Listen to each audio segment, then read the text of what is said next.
All right, welcome back to Mrs. B Reads. We are outside because it's so beautiful today, and we are working on Percy Jackson, Chapter 14, I Become a Known Fugitive, page 212. All right, everyone with me? Say hello to period 1. Hi!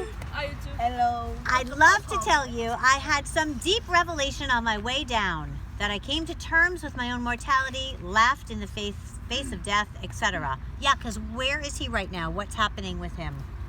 Jake. He's going to the underworld to battle Hades. No. Where did we leave him off, Lydia? He jumped down to the Mississippi. He jumped out of the St. Louis Arch to the Mississippi River. He's plummeting to his death. The truth? My only thought was, The river raced toward me at the speed of a truck. Wind ripped the breath from my lungs. Steeples and skyscrapers and bridges tumbled in and out of my vision. And then, flaboom! What is that an example of? Onomatopoeia. Onomatopoeia. Nice job. Onomatopoeia.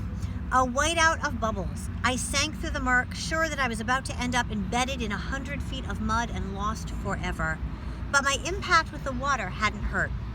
I was falling slowly now, bubbles trickling up through my fingers. I settled on the river bottom soundlessly. A catfish the size of my stepfather lurched away into the gloom. Clouds of silt and disgusting garbage, beer bottles, old shoes, plastic bags swirled up all around me. At that point, I realized a few things. First, I had not been flattened into a pancake. I had not been barbecued. I couldn't even feel the chimera poison boiling in my veins anymore. I was alive, which was good. Second realization, I wasn't wet. I mean, I could feel the coolness of the water. I could see where the fire on my clothes had been quenched. But when I touched my own shirt, it felt perfectly dry. I looked at the garbage floating by and snatched an old cigarette lighter. No way, I thought. I flicked the lighter. It sparked. A tiny flame appeared right there at the bottom of the Mississippi. Is that possible? Can you flick a lighter underwater? No. I want to try that now. Nothing's going to work. I want to try that now. Okay. 6th graders. I grabbed a soggy hamburger wrapper out of the current and immediately the paper turned dry. I lit it with no problem. As soon as I let it go, the flame sputtered out. The wrapper turned back into a slimy rag. Weird. But the strangest thought occurred to me only last. I was breathing. I was underwater and I was breathing normally. I stood up, thigh deep in mud. My legs felt shaky. My hands trembled. I should have been dead. The fact that I wasn't seemed like, well, a miracle. I imagined a woman's voice, a voice that sounded a bit like my mother. Percy, what do you say? Thanks? Underwater, I sounded like I did on recordings, like a much older kid. Thank you, Father? No response. Just the dark drift of garbage downriver, the enormous catfish gliding by, the flash of sunset on the water's surface, far above, turning everything the color of butterscotch. That is imagery right there. What sense is it appealing to? The sense of what? Sight. Good job. Why had Poseidon saved me? Oh, what notice and note signpost is that? A tough question. Yeah, that's a tough question. Good. Why had Poseidon saved me? The more I thought about it, the more ashamed I felt. So I'd gotten lucky a few times before. Against a thing like the Chimera, I'd never stood a chance. Those poor people in the arch were probably toast. I couldn't protect them. I was no hero. Maybe I should just stay down here with the catfish, join the bottom feeders. Frump, thump, thump. A riverboat's paddle wheel churned above me, swirling the silt around. Guys, what's swirling the silt? What is that an example of? Spinning it. Swirling the silt. What is that an example of?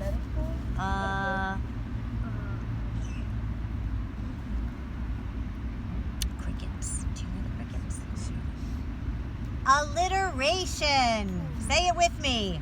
Alliteration. Remember the repeating of the first sound? Yeah, okay. There, not 5 feet in front of me, was my sword, its gleaming bronze hilt sticking up in the mud.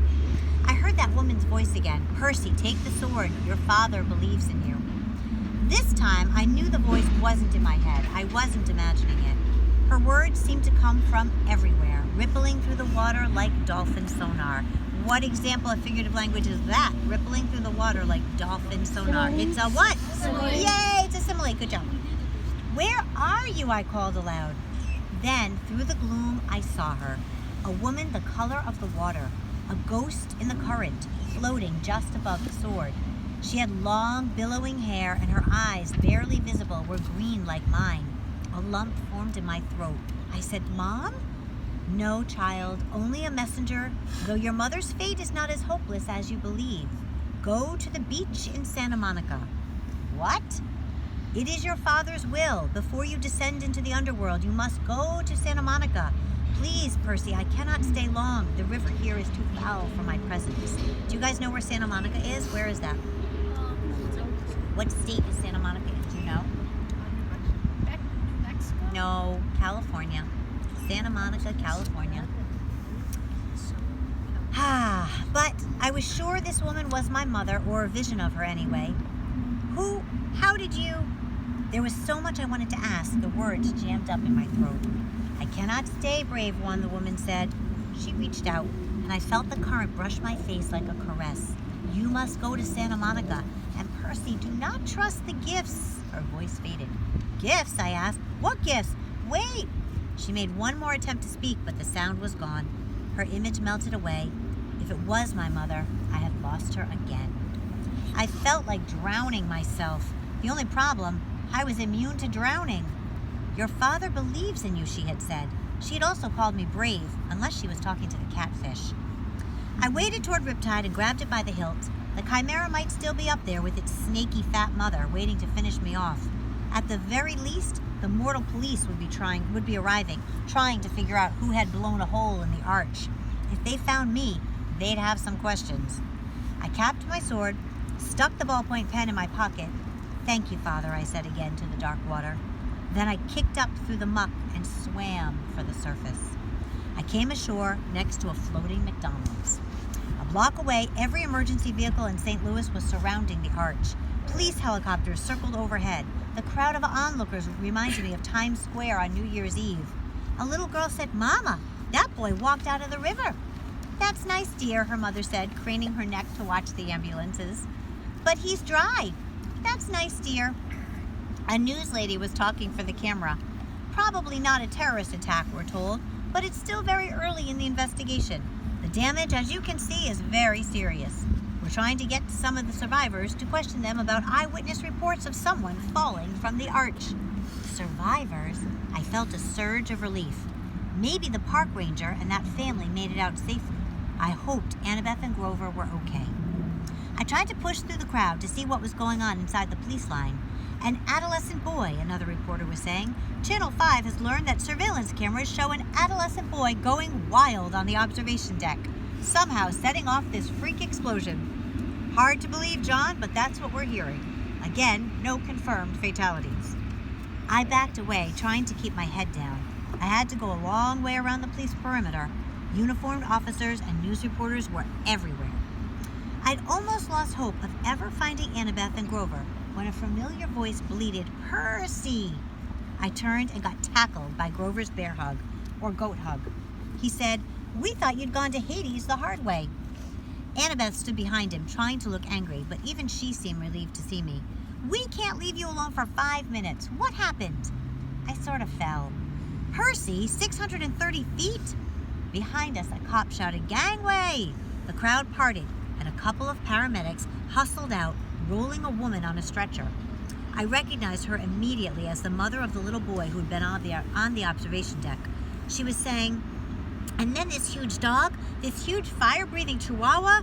Okay, ma'am, the paramedic said, just calm down. Your family's fine. The medication is starting to kick in. I'm not crazy. This boy jumped out of the hole and the monster disappeared. Then she saw me. There he is, that's the boy. I turned quickly and pulled Annabeth and Grover after me. We disappeared into the crowd. What's going on? Annabeth demanded. Was she talking about the chihuahua on the elevator? I told them the whole story of the chimera, Echidna, my high dive act, and the underwater lady's message. Whoa, said Grover. We've got to get you to Santa Monica. You can't ignore a summons from your dad. Before Annabeth could respond, we passed another reporter doing a news break, and I almost froze in my tracks when he said, Percy Jackson. That's right, Dan. Channel 12 has learned that the boy who may have caused this explosion fits the description of a young man wanted by authorities for a serious New Jersey bus accident 3 days ago. And the boy is believed to be traveling west. For our viewers at home, here is a photo of Percy Jackson. We ducked around the news van and slipped into an alley. First things first, I told Grover, we've got to get out of town. Somehow we made it back to the Amtrak station without getting spotted. We got on board the train just before it pulled out for Denver. The train trundled west as darkness fell, police lights still pulsing against the St. Louis skyline behind us. Don't forget to like and subscribe.